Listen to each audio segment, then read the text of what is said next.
E mais uma vez eu estou aqui na Clínica Neodonto hoje para conhecer um pouco mais sobre a atuação da fonoaudiologia dentro da odontologia, que eles têm essa equipe multidisciplinar, e a fonoaudióloga que faz parte da equipe da Neodonto é a doutora Richelle Marinho, que a gente vai bater um papo agora exatamente sobre essa atuação, que é tão importante, que faz tão diferença aí no resultado final dos tratamentos. Bom dia, doutora Richelle. Bom dia. Vamos começar falando como é que a fono entrou aí nessa área da odontologia. Bom, inicialmente a fonoaudiologia na odontologia começou pela ortodontia. Então hoje ainda é o campo da fonoaudiologia que trabalha com a odontologia mais conhecido, que mais se atua. E começou como? Começou pela alteração de deglutição. Principalmente, que é o que a gente chama de deglutição atípica, que é quando o paciente finaliza um tratamento ortodôntico, já tem a oclusão ok, né, a oclusão normal, e ele apresenta uma alteração de deglutição. E essa alteração de deglutição, que é uma interposição de língua na hora que ele deglute, a força que essa língua faz nos dentes faz com que ele possa ter uma recidiva do tratamento ortodôntico. Então, hoje em dia, é quase que obrigatório o paciente fazer um tratamento fonoaudiológico antes de retirar o aparelho, assim, muito próximo da retirada do aparelho, para que a gente faça essa avaliação, veja se há realmente essa necessidade, para que ele não venha ter possíveis recidivas em decorrência dessa postura de língua inadequada na deglutição e na fala, ou até mesmo em repouso. Certo, e como é que é esse tratamento? Quanto tempo dura, as sessões que são necessárias? Vai depender do tipo de alteração que esse paciente apresenta. Certo, e quais são os tipos de alteração que são mais comuns que a fono atua aí dentro da área da ortodontia? Na ortodontia a gente atua principalmente nos casos de maloclusões como mordida aberta, em que o fato do paciente não encaixar a mordida, não ter uma oclusão encaixada, fechada, faz com que ele interponha essa língua durante a fala e a deglutição principalmente. Mordida cruzada, que é quando a oclusão ela não encaixa da maneira que deveria, se encaixa de maneira cruzada, e aí normalmente ele tem uma mastigação preferencial ou unicamente realizada de um lado, e aí faz com que haja um crescimento facial inadequado, ou até mesmo o paciente tem uma função inadequada em decorrência dessa mordida cruzada. Ou seja, ele tem uma musculatura muito mais forte de um lado, que normalmente é o lado que ele mastiga, e o outro lado é a musculatura mais flácida, porque ele não realiza a função adequadamente. Então, a gente precisa equilibrar essa musculatura para ajudar a ortodontia a atuar mais rapidamente.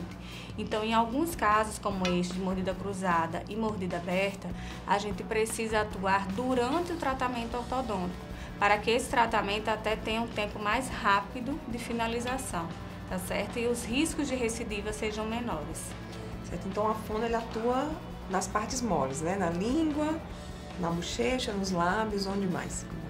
Isso, nas bochechas, nos lábios, na língua e nas funções estomatognáticas, tá? Além de equilibrar essa musculatura, a gente também trabalha na função.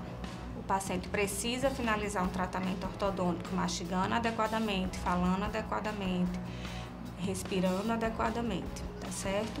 Uma outra área de atuação dentro da ortodontia é no ronco, tá? Que muitas vezes os pacientes usam aparelhos que favorecem o avanço mandibular para melhorar essa questão do ronco, e a gente atua também na musculatura para favorecer isso, e na própria respiração oral, que são aqueles pacientes que não respiram adequadamente pelo nariz, e aí tem a respiração pela boca ou nariz e boca, e a gente trabalha para que o paciente tenha uma respiração exclusivamente nasal, caso ele não tenha nenhuma obstrução mecânica, né, que atrapalhe, alguma obstrução anatômica que atrapalhe essa respiração nasal.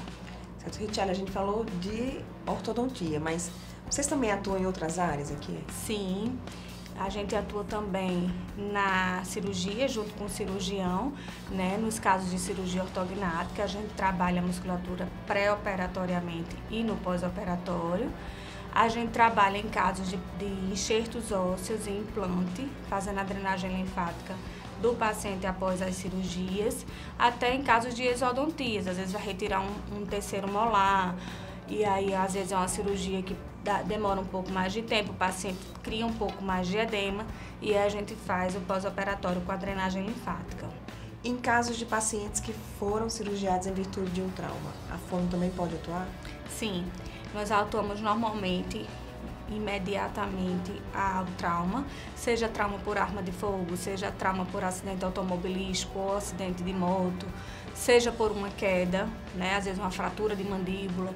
Existem casos que a gente recebe até por uma exodontia, que é uma retirada do dente, e acidentalmente o cirurgião fratura a mandíbula do paciente, então a gente atua nesses casos com a drenagem linfática, com o reposicionamento da abertura de boca desse paciente, que normalmente ele fica com a abertura de boca limitada, tanto de abertura quanto de lateralidade mandibular também, e restabelece a função desse paciente, que normalmente ele não vai poder mastigar inicialmente, dependendo do tipo da cirurgia, ele pode ficar com assimetria, ele pode ficar com fibrose devido à cirurgia que ele realizou.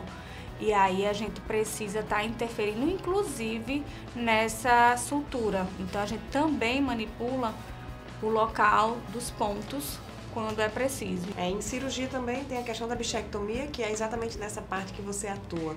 A fono também tem utilidade para os pacientes que foram submetidos à bichectomia? Sim, na bichectomia a gente atua no dia da cirurgia ou no dia seguinte, já iniciando com a drenagem linfática, que é uma cirurgia em que o paciente vai ficar inchado. Então, com a drenagem linfática a gente consegue trazer os resultados muito mais rapidamente. O cirurgião ele diz que é em torno de 3 meses para aparecer o resultado. E fazendo a drenagem linfática imediato, a gente tem esse resultado muito antes. Uma outra coisa que a gente atua na bichectomia que pode acontecer é a parestesia de algum músculo da face.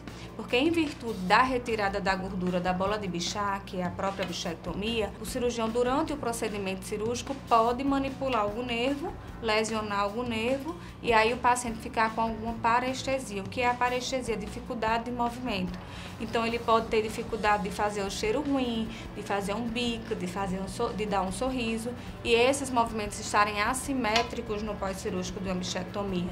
E aí a gente trabalha para restabelecer isso o quanto antes. Atua em criança também? Na odontopediatria a gente atua com os pacientes respiradores orais também, atua com os pacientes que estão fazendo uso de tratamento ortopédicos, que são os aparelhos móveis que interferem no crescimento facial do paciente, né, para que ele não precise futuramente fazer uma cirurgia ortognática. Nós atuamos também com pacientes que apresentam hábitos deletérios, como o uso da chupeta, chupar o dedo, chupar paninho, morder lábio. Então, são alguns hábitos que interferem no crescimento facial e na musculatura da face que a gente também atua nas crianças.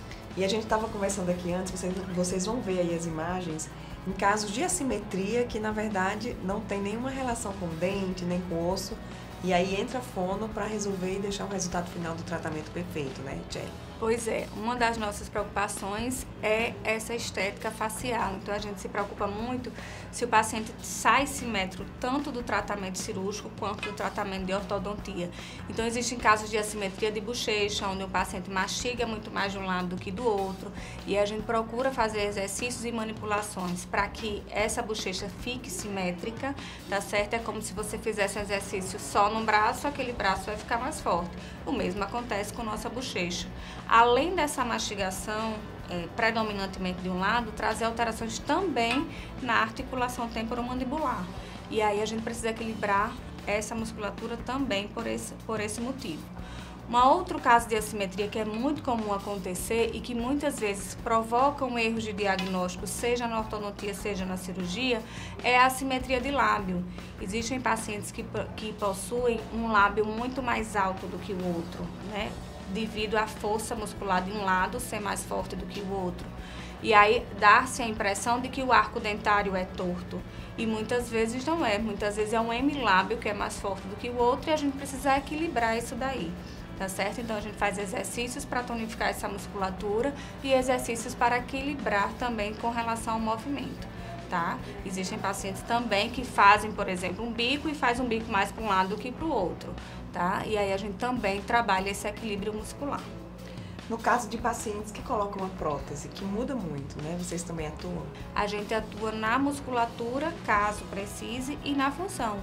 Existem casos de pacientes que fazem uso da prótese Mas aí tem dificuldade na fala, tem dificuldade na mastigação e aí a gente trabalha essas funções. Existem também pacientes que ficam mordendo muito o lábio ou mordendo a bochecha na hora da mastigação. Muitas vezes isso acontece por assimetria muscular e a gente trata de equilibrar essa musculatura para que o paciente não tenha esses incômodos nessa adaptação da prótese.